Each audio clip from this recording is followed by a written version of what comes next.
What's going on, gamers? I am DBM Gamer, and there are some pretty crazy rumors going around Destiny the Taken King and also Destiny 2. Well, I've done a little digging around and I have some thoughts on it as well, but before I can get it rolling into this, I have a few shoutouts to give. Now, my shoutouts is one way that I like to show appreciation back to the community of gamers that has gotten me this far. So I want to give a shout out to Rayman Gaming, Mohammed Ahmed, and Beverly One, Frost Pasta, and Nelson for also following me on Twitter. So there's this great sounding forum post on Reddit that says there's a leak about the Taken King and Destiny 2. Now, if you're not sure what I'm talking about, check the link in the description box for the post. Now, if you do know what I'm talking about, I'll move on.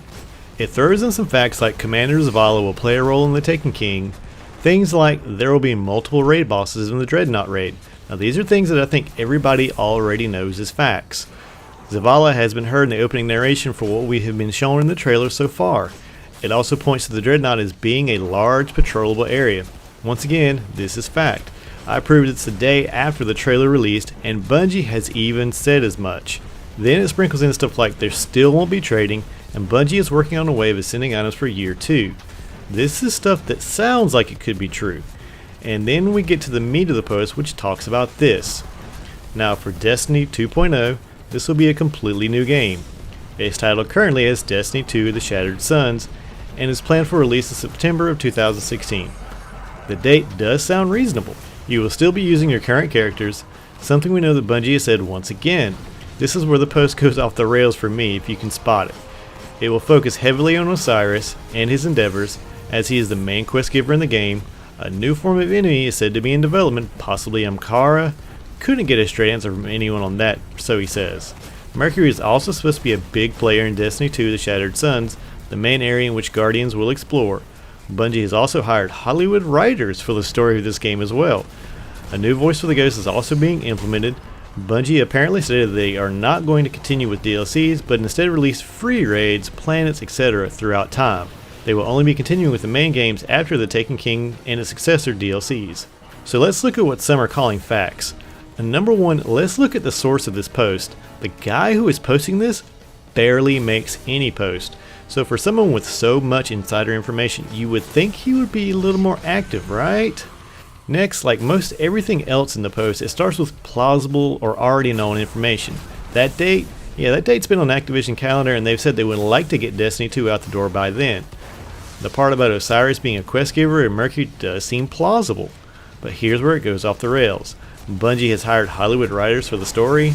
Yeah, something I've known about for a long time is that a writer is just a writer.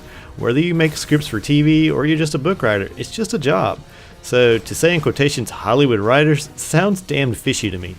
And then it goes on to say that Bungie will not continue with DLCs and instead release free raids and planets. Okay, so there's this publisher called Activision.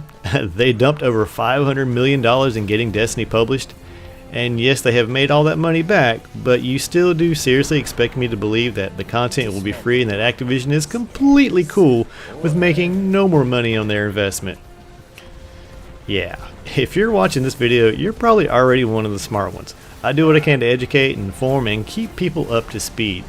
Does free content sound like something Activision would allow? Or does Activision sound like a company that would make people rebuy the game in special editions because it would mean a little more money in Activision's pocket? Don't believe everything that you read on the internet unless it's coming from a trusted source, guys.